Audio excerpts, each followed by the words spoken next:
Friends, paneer ભુરજી તો તમે ઘણીવાર બનાવી હશે, પણ એકવાર મારી આ રીતથી અને મેં જે મસાલો યુઝ કર્યો છે એ મસાલા સાથે તમે એકવાર આ શાક બનાવીને જોજો. તમને આ એટલું પસંદ આવશે કે તમે વારંવાર આ રીતે શાક બનાવશો. તો ચાલો આને બનાવવાનું શરૂ કરીએ. સૌથી પહેલાં આપણે આના માટે એક મેરિનેશન તૈયાર કરવાનું છે. તો એક વાટકામાં 3-4 ચમચી જેટલું દહીં લેવાનું અને આમાં અડધી ચમચી હળદર, 1 ચમચી ધાણા જીરું, 1 ચમચી કાશ્મીરી મરચું અને અડધી ચમચી જેટલા વાટેલા લીલા મરચાં એડ કરવાના. હવે આ બધી વસ્તુને સરસ રીતે મિક્સ કરી દેવાનું છે. તો આ રીતે આની પેસ્ટ બની જશે. હવે આને સાઈડમાં મૂકી દઈએ અને એક કડાઈમાં 2 ચમચી જેટલું તેલ ગરમ થવા માટે મૂકવાનું. તેલ ગરમ થાય એટલે આમાં 4 ચમચી જેટલો ચણાનો લોટ ઉમેરી દેવાનો અને આને ધીમા ગેસ ઉપર સરસ રીતે શેકી લેવાનો છે. જો તેલ ઓછું લાગે તો વચ્ચે તમે 1 ચમચી જેટલું તેલ ઉમેરીને લોટને સરસ રીતે શેકી લેજો. તો લોટને સરસ આપણે આવો આછા બદામી કલરનો શેકવાનો છે. હવે આ શેકેલા લોટને આપણે જે પેસ્ટ તૈયાર કરી છે એમાં એડ કરી દેવાનો અને આને સરસ રીતે મિક્સ કરી દેવાનું છે. આ રીતે આ મિક્સ થઈ જાય એટલે એને સાઈડમાં મૂકી દેવાનું. હવે એની આગળની પ્રોસેસ માટે કોઈ નોનસ્ટિકની કે જાડા તળિયાવાળી કડાઈ લેવાની અને આમાં 2 ચમચી તેલ અને 1 ચમચી ઘી ગરમ થવા માટે મૂકવાનું. તેલ અને ઘી ગરમ થાય ત્યાં સુધીમાં 500 ગ્રામ જેટલા ટામેટાને રફલી ચોપ કરીને પછી મિક્સરમાં કે આ રીતના ચોપરમાં પાણી નાખ્યા વગર એની પ્યુરી બનાવી દેવાની છે. હવે તેલ અને ઘી ગરમ થઈ જાય એટલે આમાં થોડું જીરું ઉમેરી દેવાનું. ગેસ ધીમો કરીને આમાં સમારેલું મરચું અને એક મીડિયમ સાઇઝનું સમારેલું કેપ્સિકમ ઉમેરવાનું.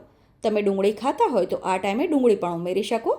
હવે જે ટામેટાં આપણે પ્યુરી બનાવીને રાખ્યા છે એ આમાં એડ કરવાના અને મીડિયમ ટુ હાઈ ફ્લેમ ઉપર આ બંને વસ્તુને આપણે 2 મિનિટ માટે કૂક કરવાની છે.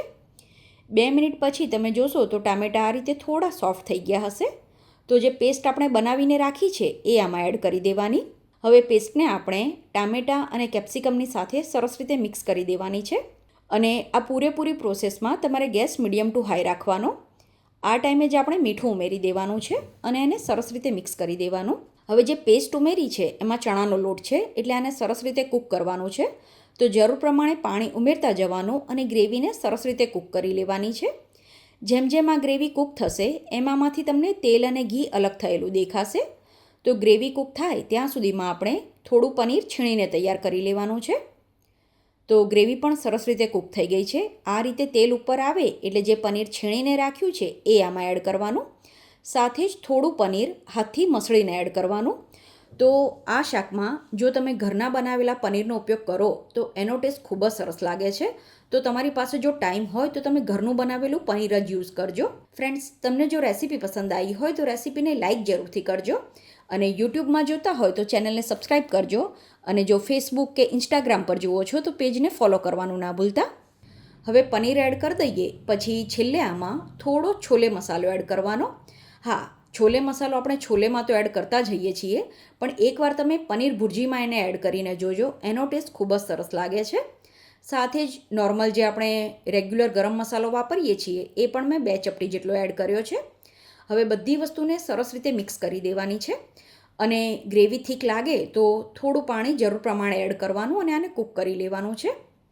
તો શાકમાં સરસ રીતે તેલ ઉપર આવી ગયું છે, મતલબ કે આ શાક બનીને તૈયાર છે. છેલ્લે સમારેલી કોથમીર આમાં ઉમેરી દેવાની છે અને ગરમા ગરમ શાકને તમે રોટલી, પરોઠા કે નાનની સાથે સર્વ કરો તો આનો ટેસ્ટ ખૂબ જ સરસ લાગે છે. અત્યારે જે માપ લીધું એનાથી તમે 5 થી 6 વ્યક્તિને સર્વ કરી શકો એટલું શાક બનીને તૈયાર થાય છે.